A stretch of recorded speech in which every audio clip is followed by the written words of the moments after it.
പരിശുദ്ധ അമ്മ പ്രത്യക്ഷപ്പെട്ട ഈ പുണ്യ അൽത്താരയിൽ ഒരിക്കൽ കൂടി സാക്ഷ്യം പറയാൻ അനുവദിച്ചതിൽ ഈശോയ്ക്കും അമ്മ മാതാവിനും കോടാനുകോടി നന്ദി. എൻ്റെ പേര് ആൻ്റണി, എൻ്റെ വൈഫ് ഷീല. ഞങ്ങൾ കോഴിക്കോട് ദേവഗിരി സെൻറ്റ് ജോസഫ് ഇടവകയിൽ നിന്ന് വരുന്നു. ഞാൻ 2022 നവംബർ 10 ആദ്യമായിട്ട് ഉടമ്പടി എടുത്തത്. ഉടമ്പടിയിലേക്ക് വരാനുള്ള കാര്യം, എനിക്ക് ധാരാളം പ്രോബ്ലങ്ങളുണ്ടായിരുന്നു. അപ്പോൾ എൻ്റെ സഹോദരി എന്നോട് പറയുമായിരുന്നു കൃപാസനത്തിൽ വന്ന് ഉടമ്പടി എടുക്കുവാനായിട്ട്. പക്ഷെ എനിക്ക് കൂടുതൽ വിശ്വാസമില്ലാത്തതുകൊണ്ട് ഞാൻ പിന്നെ അത് ശ്രദ്ധിക്കില്ല. അപ്പോൾ സഹോദരി ഉടമ്പടി എടുത്തുകൊണ്ട് സഹോദരിയുടെ 30 വർഷമായിട്ടുള്ള മൈഗ്രെയിൻ മാറിക്കിട്ടിയിരുന്നു. കൂടാതെ സഹോദരിയുടെ മകന് UK പോകാനായിട്ട് 4 ലക്ഷം രൂപ ഒരു ഏജൻറ്റിന് കൊടുത്തത് ഉടമ്പടി എടുത്തതുകൊണ്ട് അത് തിരിച്ച് കിട്ടുകയും ചെയ്തു. അങ്ങനെയാണ് ഞാനിത് കൂടുതൽ വിശ്വസിച്ചത്. അങ്ങനെ ഞാൻ 2022 നവംബർ 10 വന്ന് ഉടമ്പടി എടുത്തു. ഇതിപ്പോൾ എൻ്റെ 10ാമത്തെ പുതുക്കലാണ്. ഞാൻ ഇതിനു മുമ്പ് ഒരു സാക്ഷ്യം പറഞ്ഞായിരുന്നു. ഇതെൻ്റെ 2ാമത്തെ സാക്ഷ്യം. ഒരു ചെറിയ വീടായിരുന്നു എനിക്കുണ്ടായിരുന്നത്. അത് ഒന്ന് പുതുക്കി പണിയണമെന്നുള്ള ആഗ്രഹം ഉണ്ടായിരുന്നു. അത് സാമ്പത്തികമില്ലാത്തതുകൊണ്ട് അത് നടന്നില്ല. അപ്പോൾ ഞാൻ നിയോഗങ്ങളിൽ നിന്നത് വെക്കാറില്ലായിരുന്നു, കാരണം നടക്കാത്ത കാര്യമല്ലേ. അപ്പോൾ അച്ഛൻ ഇടയ്ക്ക് പറയാറുണ്ടായിരുന്നു നടക്കാത്ത കാര്യം ഉടമ്പടിയിൽ വെക്കണമെന്നുള്ളത്. അപ്പോൾ ഞാൻ കഴിഞ്ഞ സെപ്റ്റംബർ 1 ഉടമ്പടിയിൽ ആ നിയോഗം വെച്ച് പ്രാർത്ഥിച്ചിരുന്നു.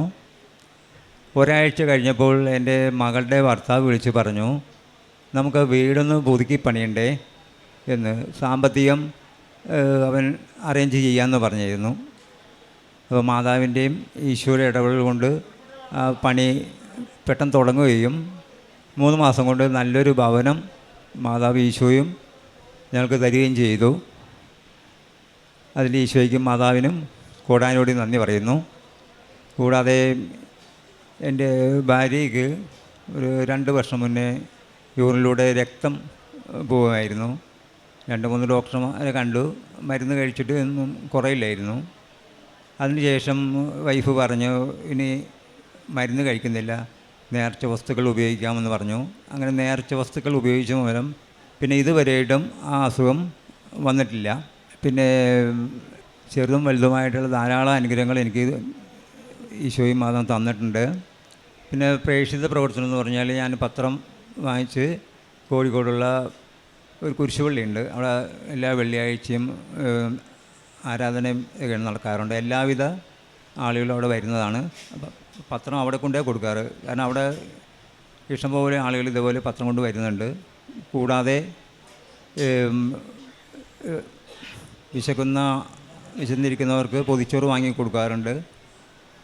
അതുകൂടാതെ പിന്നെ യൂട്യൂബിലുള്ള എല്ലാ ദാനങ്ങളും ഞാൻ കേൾക്കാറുണ്ട്, അത് വാട്സപ്പിലൂടെ മറ്റുള്ളവർക്ക് അയച്ചു കൊടുക്കാറുണ്ട്. കൂടാതെ പിന്നെ രാവിലത്തെയും വൈകുന്നേരത്തുള്ളയും പ്രാർത്ഥനകളും എല്ലാം മുടങ്ങാതെ ചെല്ലുകയും 2 ആഴ്ച കൂടുമ്പോൾ കുമ്പസാരിക്കുകയും എല്ലാ ദിവസവും മുടങ്ങാതെ പള്ളിയിൽ പോവുകയും ചെയ്യുമായിരുന്നു. ഈ ഉടമ്പടി എടുത്തത് കൊണ്ടാണ് എനിക്ക് ഇങ്ങനെ ആത്മീയമായിട്ട് കുറച്ച് വളരാൻ സാധിച്ചത്. കാരണം ഞാൻ ഒരു കൊല്ലത്തിൽ ഒരിക്കൽ കുമ്പസാരിക്കുകയും ആഴ്ചയിൽ ഒരിക്കൽ പള്ളിയിൽ പോവുകയും ചെയ്തിരുന്ന ഞാനിപ്പോൾ എല്ലാ ദിവസവും മുടങ്ങാതെ പള്ളിയിൽ പോകാറുണ്ട്.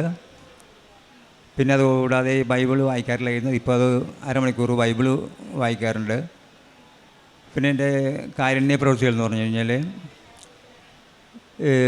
ഞങ്ങളവിടെ ഓട്ടിസം ബാധിച്ച ഒരു കുട്ടികളെ വളർത്തുന്ന ഒരു അനാഥാലയമുണ്ട്. അവിടെ മാസം തോറും ഒരു ചെറിയ തുക ഞങ്ങൾ കൊടുക്കാറുണ്ട്, ചിലപ്പോൾ മുടങ്ങും. അതുകൂടാതെ പിന്നെ വിൻസെൻ്റ് പോളിലേക്ക് ചെറിയ ചെറിയ എമൗണ്ടുകൾ സംഭാവന ചെയ്യാറുണ്ട്. പിന്നെ വിശക്കുന്നവർക്ക് പൊതിച്ചോറ് വാങ്ങി കൊടുക്കാറുണ്ട് കഴിഞ്ഞ വർഷം വരെയും. ഇപ്പോൾ പിന്നെ എനിക്ക് വരുമാനമൊന്നും ഇല്ലാത്തതുകൊണ്ട് ഞാനിപ്പോൾ അത് കൊടുക്കുന്നില്ല. ഇത്രയധികം അനുഗ്രഹം തന്ന മാതാവിനും ഈശോയ്ക്കും കോടാനുകോടി നന്ദി പറയുന്നു. പിന്നെ ഒരു ചെറിയ കാര്യം എന്ന് പറഞ്ഞു കഴിഞ്ഞാൽ, നമ്മളൊരു 3 മാസം മുന്നേ കോഴിക്കോട് നിന്ന് എറണാകുളത്തേക്ക് വരാൻ വേണ്ടി ട്രെയിൻ ടിക്കറ്റ് ബുക്ക് ചെയ്തിട്ടുണ്ടായിരുന്നു. അപ്പോൾ എൻ്റെ കൂടെ ഞാനും വൈഫും മകനും എൻ്റെ അളിയൻ്റെ മകൻ്റെ ഭാര്യ ഉണ്ടായിരുന്നു. ആ കുട്ടിക്ക് പിറ്റേ ദിവസം ഇവിടെ വന്നിട്ട് അതിലുള്ള അച്ഛനെ ഡോക്ടറെ കാണിക്കേണ്ടതാണ്. ഞങ്ങൾ റെയിൽവേ സ്റ്റേഷനിൽ അവിടെ ചെന്ന് ട്രെയിനിൻ്റെ അടുത്ത് എത്തിയപ്പോൾ ട്രെയിൻ പെട്ടെന്ന് വിട്ടുപോയി. അപ്പോൾ ഉടനെ വൈഫ് വിളിച്ചു പറഞ്ഞു, എൻ്റെ മാതാവേ, ആ ട്രെയിൻ ഒന്ന് നിർത്തി തന്നിരുന്നെങ്കിൽ എന്ന് വിളിച്ച് പറയും. ഇനി ഒപ്പം തന്നെ ആ ട്രെയിൻ കുറച്ച് മുന്നോട്ട് പോയിട്ട് ട്രെയിൻ അവിടെ നിന്നു. അപ്പോൾ ഞങ്ങൾക്ക് പെട്ടെന്ന് ഓടി കയറാൻ പറ്റിയില്ല. അന്നോളം കുട്ടിയോട് പറഞ്ഞു, നീ ഓടിപ്പോയി കയറിക്കോളൂ എന്ന് പറഞ്ഞു. ഞങ്ങളും പിന്നാലെ നടന്നു. ആ കുട്ടി കയറി ഉടനെ തന്നെ ട്രെയിൻ വിട്ടു പോവുകയും ചെയ്തു. അതൊരു മാതാവിൻ്റെ അനുഗ്രഹമാണെന്ന് ഞാൻ വിശ്വസിക്കുന്നു. ഇത്രയധികം അനുഗ്രഹം തന്ന മാതാവിനും ഈശോയ്ക്കും കോടാനുകോടി നന്ദി പറയുന്നു. കർത്താവേ, എന്നെ സുഖപ്പെടുത്തണമേ, അപ്പോൾ ഞാൻ സൗഖ്യമുള്ളവനാകും. എന്നെ രക്ഷിക്കണമേ, അപ്പോൾ ഞാൻ രക്ഷപ്പെടും. അങ്ങ് മാത്രമാണ് എൻ്റെ പ്രത്യാശ. ജെറമ്യാ പ്രവാചകൻ്റെ പുസ്തകം 17-ാം അധ്യായം 4-ാം വചനമാണ്. സുഖപ്പെടുത്തണമേ എന്നുള്ള പ്രവാചകൻ്റെ പ്രാർത്ഥന ശാരീരിക സൗഖ്യം മാത്രമല്ല, മനസ്സിലെ മുറിവുകൾ, ബന്ധങ്ങളിലെ തകർച്ച, പാപഭാരം, മറ്റു പലതരം ബുദ്ധിമുട്ടുകൾ, ഈ സൗഖ്യമെല്ലാം മനുഷ്യർക്കോ മരുന്നുകൾക്കോ മാത്രം കഴിയില്ല. രോഗസൗഖ്യവും ഈശോയുടെ വിശ്വാസത്തോടെ പ്രാർത്ഥിക്കുമ്പോൾ യഥാർത്ഥ രക്ഷ ദൈവത്തിൽ നിന്ന് മാത്രമാണെന്നാണ് ഓരോ സാക്ഷ്യവും നമുക്ക് വെളിപ്പെടുത്തി തരുന്നത്. കൃപാസന സന്നിധിയിൽ പരിശുദ്ധ അമ്മ ജീവനോടെ പ്രത്യക്ഷപ്പെട്ട ഈ ആലയത്തിലെത്തി സൗഖ്യവും ആശ്വാസവും തേടിയെത്തുന്നവരുടെ അഭയസ്ഥലമാണ് ഈ ആലയം.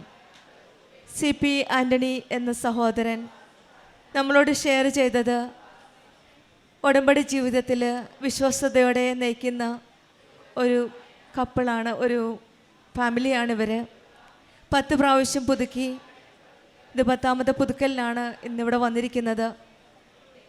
ഭാര്യയ്ക്ക് ഒരു അസുഖമുണ്ടായിരുന്നു, അൾസർ, യൂറിനിൽ കൂടെ ബ്ലഡ് പോകുന്ന ഒരു അസുഖമായിരുന്നു. ഡോക്ടർ പറഞ്ഞു പല ട്രീറ്റ്മെൻറ്റും ചെയ്തു. പിന്നീട് ഇവർക്ക് ട്രീറ്റ്മെൻ്റ് എല്ലാം നിർത്തി.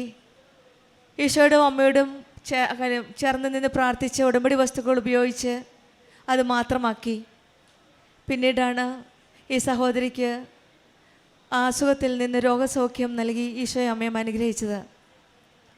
പിന്നീട് ഇവർ ഒരു ഭവനം, ഒരു സാമ്പത്തിക ബുദ്ധിമുട്ടിൻ്റെ സമയത്തും ഭവനം ആഗ്രഹിച്ചിരുന്നു. മക്കൾ വരുമ്പോഴോ ഉള്ള ബുദ്ധിമുട്ടുകളും, പിന്നെ അത് ആ കാര്യം അസാധ്യമാണെന്ന് തോന്നി. എന്നിട്ടും അവർ അസാധ്യമായി തോന്നിയ കാര്യമാണ് അവർ നിയോഗമായിട്ട് സമർപ്പിച്ചത്.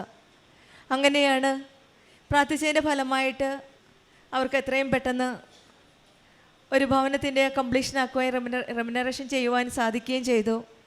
അതും ഈശോയും അമ്മയും കനിഞ്ഞു നൽകിയ അനുഗ്രഹമാണെന്നാണ് ഈ സഹോദരങ്ങൾ പറയുന്നത്.